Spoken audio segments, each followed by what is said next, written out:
Olá, muito boa tarde. Há 50 anos era publicado um documento sobre a paz na Terra pelo Papa João XXIII, que surpreendeu a comunidade internacional. O Papa sugere que os povos e as nações procurem caminhos de paz na confiança mútua e não no armamento ou nos conflitos. Propostas que hoje queremos analisar, contando para isso com a presença neste programa de Guilherme de Oliveira Martins, Presidente do Centro Nacional de Cultura. Doutor, muito boa tarde, obrigado por estar neste programa. Pedir-lhe que nos recordasse, antes de mais, como recebeu este documento na década de 60, este folar de Páscoa, como lhe chamou o Papa João XXIII. Foi um magnífico folar de Páscoa que surpreendeu muita gente. Eu devo recordar que a encíclica Pacem in Terris surge, já estavam avançados os trabalhos do Concílio Vaticano II e havia um grande debate sobre a necessidade ou não do Concílio se pronunciar sobre as relações entre a Igreja e o mundo contemporâneo.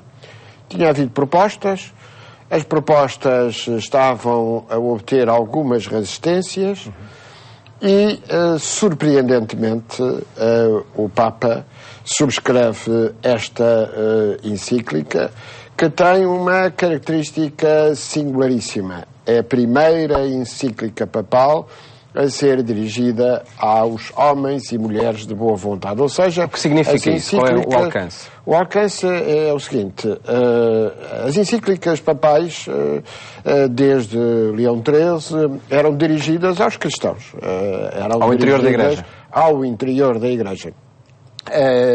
E João XXIII, ao tratar de vários temas, já lá vamos, porque é preciso justificar por que razão é que o Concílio ficou surpreendido com esta encíclica, que foi longamente preparada e que é, aliás, um documento notabilíssimo. Eu devo dizer que é, com a encíclica Caritas in Veritate de Bento XVI, um dos documentos mais importantes da doutrina social da Igreja, ao lado, naturalmente, do documento que veio a ser aprovado, Constituição Pastoral, sobre a relação entre a Igreja e o mundo contemporâneo, a Constituição Pastoral Gaudium et Spes. Pois bem, porquê é que ela é surpreendente, esta encíclica?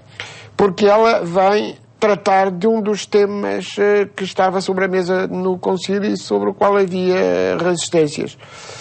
O tema da relação ligada aos sinais dos tempos. O que eram os sinais dos tempos? Os sinais dos tempos tinha duas acessões. Em primeiro lugar, os sinais dos tempos, a relação entre Deus e o mundo, e, por outro lado, a compreensão da evolução da história contemporânea. E era essa a questão que João XXIII tinha em mente. Não tanto a questão da paz e do desarmamento?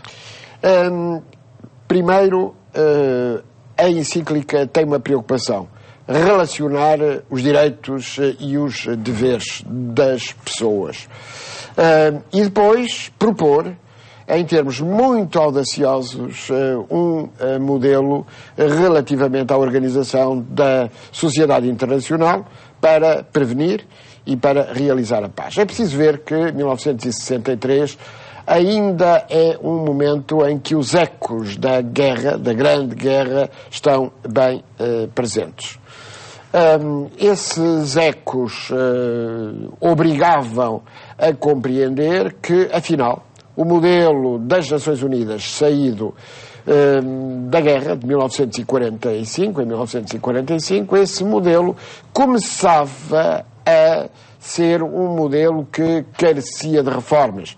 Estamos de pleno na Guerra Fria, estamos na bipolaridade entre duas superpotências, os Estados Unidos e a União Soviética, e o Papa considera ser fundamental propor um modelo durável de paz. É muito interessante porque hoje, já finalizada desde 1989 a Guerra Fria, finalizada essa bipolaridade, com um sistema de polaridades difusas, em que não há já duas superpotências, hoje este documento é mais atual do que nunca. E infelizmente não está realizado, uma vez que o Papa propõe uma alteração relativamente ao sistema das Nações Unidas, de modo a que haja uma gestão preventiva das condições de paz. E já falaremos sobre esse modelo de gestão, em concreto das Nações Unidas. Antes, este critério do equilíbrio entre povos e entre nações, não do armamento, não dos conflitos, mas da confiança mútua. Que recepção teve a proposta deste critério nos anos 60? A receptividade dos homens e mulheres de boa vontade foi uma receptividade positiva.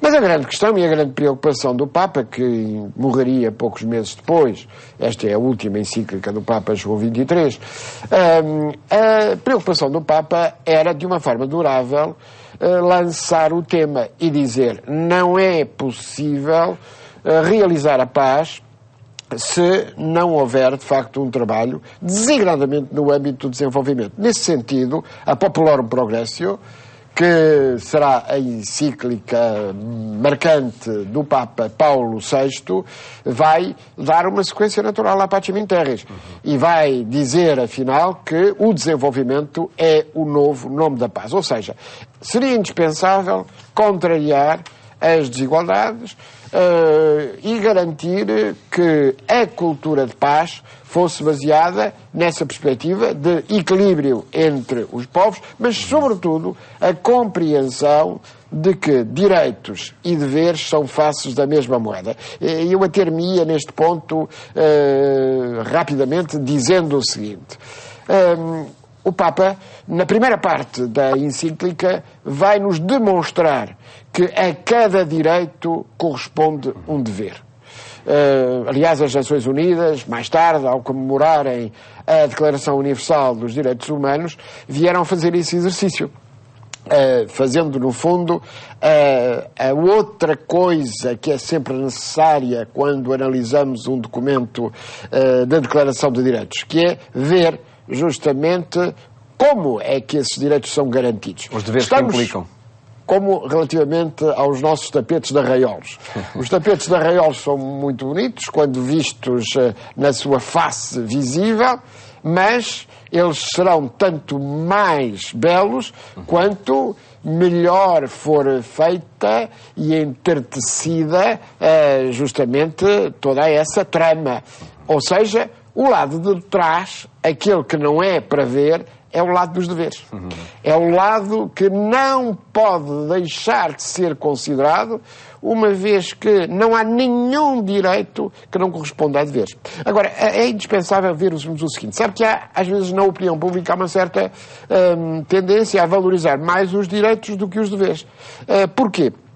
Porque os deveres de que muitas vezes se fala são os deveres dos súbditos, não os deveres das pessoas e dos cidadãos. Os deveres de que fala João XXIII, os deveres de que falam as Nações Unidas, são os deveres dos cidadãos.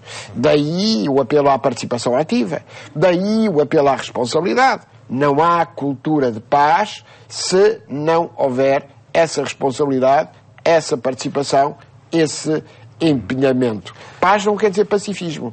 Pacifismo no sentido de baixar as mãos, de indiferença. Não. Paz é construir permanentemente, através dos direitos e dos deveres, através do desenvolvimento humano, através do combate das desigualdades e da exclusão, as condições de melhoria e salvaguarda da dignidade da pessoa humana. E foi o não assumir essa proximidade ou relação direta entre direitos e deveres que levou à situação humana, social e política e económica em que estamos hoje?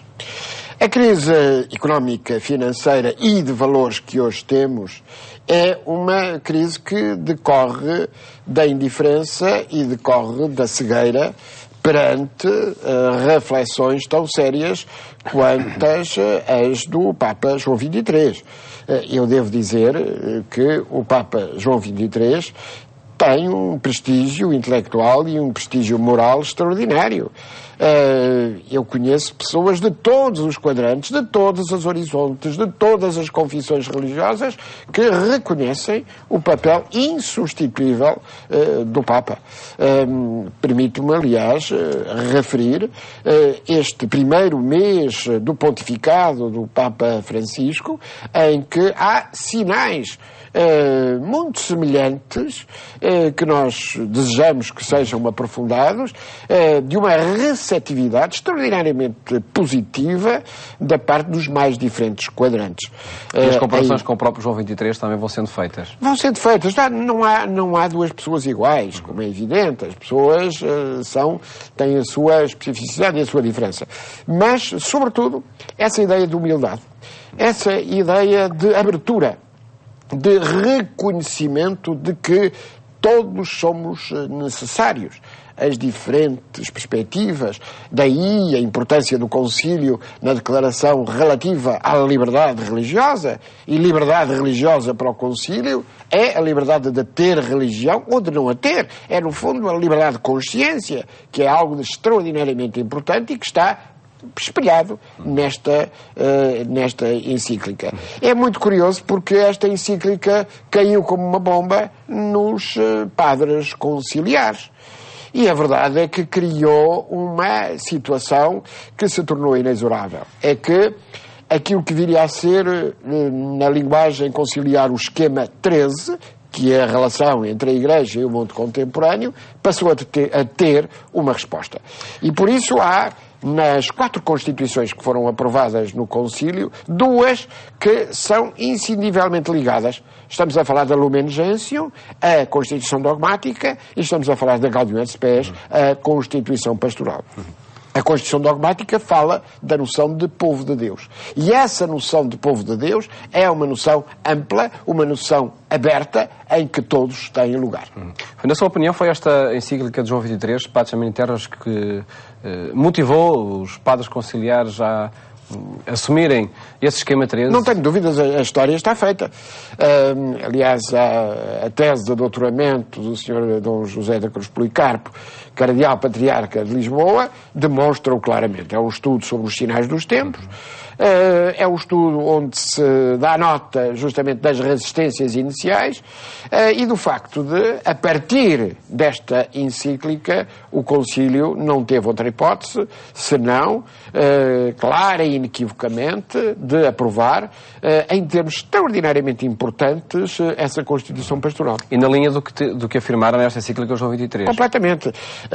Aliás, hoje, em 2013, eu diria que a doutrina social da Igreja se tornou mais atual do que nunca, uma vez que ela não é ideológica. A última Semana Social do Porto, que tive a honra de coordenar, disse-o muito claramente, que a doutrina social é para as várias famílias políticas, é para a sociedade toda. E há 3 documentos fundamentais à luz dos quais deve ser lida a crise contemporânea e encontradas as saídas para a crise contemporânea. Pacem in Terris, Gaudium et Spes e Caritas in Veritate, que é um documento notabilíssimo e que tem um paralelismo com a Pacem in Terris, uma vez que, à semelhança do que aconteceu com essa encíclica, também a Caritas in Veritate, como eu disse há pouco, foi dirigida a todos os homens e mulheres de boa vontade. Sigamos na leitura deste documento, fomos-la fazendo, enfim, nas temáticas já abordadas, mas a segunda parte depois do documento fala da relação entre seres humanos e poderes públicos nas comunidades políticas. E aqui introduz a noção do bem comum. Permanece aí com muita atualidade e é novidade que traz o documento. Muita atualidade. Eu devo dizer que aquilo que encontramos nos mercados financeiros nas últimas décadas foi exatamente a surdez relativamente a esse conceito de bem comum. Assumiu-se a ideia de que o que importava era viver o dia imediato e obter o maior ganho possível, mesmo que isso fosse à custa da dignidade humana. Aconteceu algo que felizmente hoje há sinais de que isso vai estar a deixar de acontecer. Aconteceu que o continente africano, não cresceu durante 20 anos. Foi o único continente no mundo, numa lógica de globalização, que não teve crescimento, e houve sinais extraordinariamente preocupantes de exclusão, de subdesenvolvimento, de desigualdade. Devo dizer que lemos a Populorum Progressio, onde há pistas extraordinariamente importantes para contrariar as desigualdades, e, no entanto, 20 anos depois, 30 anos depois, tivemos mais desigualdades. Permanece por isso atual este conceito de solidariedade dinâmica entre povos e entre comunidades políticas? Mais atual do que nunca. Mais atual do que nunca e, sobretudo, há a tomada de consciência de que a crise financeira que hoje vivemos não pode ser respondida através dos egoísmos nacionais, através de uma lógica de curto prazo, obriga a entender-se que questões tão importantes quanto a proteção do meio ambiente, de que fala Bento XVI. Devo dizer que, quer na Pacem in Terris, quer na Gaudium et Spes, esse tema não é tão atual, porque não era um tema que estivesse na altura tanto sobre a mesa. Hoje está muito mais sobre a mesa, pelo que conhecemos, pelos desastres ambientais que tivemos, pelas ameaças que existem. Pois bem, hoje temos que nos dar as mãos, uma vez que falar da superação da crise é falar da criação de condições para a paz. Veja-se o caso de Chipre, veja-se o caso do Mediterrâneo Oriental. Hoje, a crise financeira, se não for ultrapassada com medidas de justiça, levará à ameaça à paz. Talvez não seja um grito ao qual nós possamos dar muita importância na nossa Europa destes dias, mas este grito de Papa João XXIII, parar com essa corrida ao poderio militar. Noutros pontos do globo, e vemos-lo até pelos acontecimentos dos últimos dias, acaba por ser um desafio e um imperativo que deve assumir-se. É tremendo. Falo naturalmente da questão das armas, e o problema das armas é um problema que tem preocupado a sociedade civil, que tem preocupado as instâncias internacionais. Devo referir que há poucos dias o secretário-geral das Nações Unidas avistou-se com o Papa, e um dos temas que esteve sobre a mesa foi naturalmente o tema do armamento. A questão do armamento liga-se também a uma preocupação muito grande que eu tenho e que está subjacente a isto, que é o problema das offshores, dos paraísos fiscais, e o problema do dinheiro da corrupção. Ao falar do dinheiro da corrupção, nós estamos a falar do dinheiro do comércio das armas, estamos a falar do dinheiro do comércio da droga, estamos a falar de algo extraordinariamente grave que não pode deixar de ser referenciado. E, de algum modo, houve uma armadilha em que as sociedades mais desenvolvidas caíram. E a armadilha foi a armadilha do dinheiro e do preço. A ideia de que tudo tem um preço. Ora, a ideia de que tudo tem um preço leva à corrupção. E à corrupção ativa. A corrupção começa num pequeno favor, acaba num crime, como bem sabemos, mas a verdade é que essa é a preocupação do Papa João XXIII. Essa foi a preocupação do Concílio. Essa foi a preocupação de Bento XVI. Essa é hoje a preocupação, desigradamente há poucos dias, quer no domingo de Páscoa, quer no domingo de Pascuela, as intervenções do Papa Francisco, chamando muito a atenção da responsabilidade que temos para preservar a paz. Já na quarta parte deste documento fala-se diretamente sobre as Nações Unidas, sobre a ONU. Que reforma, na sua opinião, a partir desta encíclica e a partir também das décadas que seguiram à publicação desta encíclica, que reformas é necessário fazer para que as Nações Unidas possam ser, de facto, a entidade reguladora da paz? É um tema muito difícil, uma vez que as Nações Unidas hoje estão construídas à imagem e semelhança do fim da Segunda Grande Guerra Mundial. Ora bem, já tivemos muitos acontecimentos depois, designadamente o sistema do Conselho de Segurança é um sistema defeituoso, é um sistema incompleto, é um sistema... O mal não está no direito de veto. O direito de veto cria situações de equilíbrio. Eu não estou contrário à ideia de haver situações de veto por uma razão simples. Eu não estou a dizer que o veto seja positivo.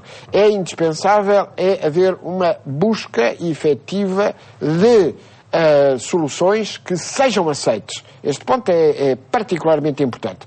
Eu considero mais grave o facto de não haver a representação do Brasil, a representação da Índia e, por exemplo, a União Europeia não ter uma representação adequada nas Nações Unidas. Eu devo dizer que não podemos regressar ao sistema da Sociedade das Nações. Era um sistema precário que não funcionou. O sistema das Nações Unidas não está a funcionar bem. Precisa ser aperfeiçoado. E eu devo dizer que as pistas que João XXIII lançou são as pistas corretas. Eu diria que temos que regressar à Pacem in Terris e centrar nas preocupações da Pacem in Terris a ideia da reforma da Organização das Nações Unidas. E a orientar-se por que princípios, a partir da Pacem in Terris, precisamente? Certamente são, e sobretudo considerando aquilo que, por exemplo, a Organização das Nações Unidas para a Educação, Ciência e Cultura propõe, a partir do diretor-geral Federico Mayor, que é justamente uma ideia de cultura da paz. E essa ideia de cultura da paz é uma ideia que envolve uma cidadania universal que João XXIII profeticamente nos propõe. É algo extraordinariamente importante olharmos esta lição de Beato João XXIII, que é justamente uma referência universal e uma referência cada vez mais atual. Professor Dr. Guilherme de Oliveira Martins, muito obrigado por ter estado neste programa a analisar precisamente estes desafios à propostas de construção da paz a partir da encíclica do Papa João XXIII, A Paz na Terra, escrita precisamente há 50 anos. Votos de bom fim de tarde. Até amanhã, se Deus quiser.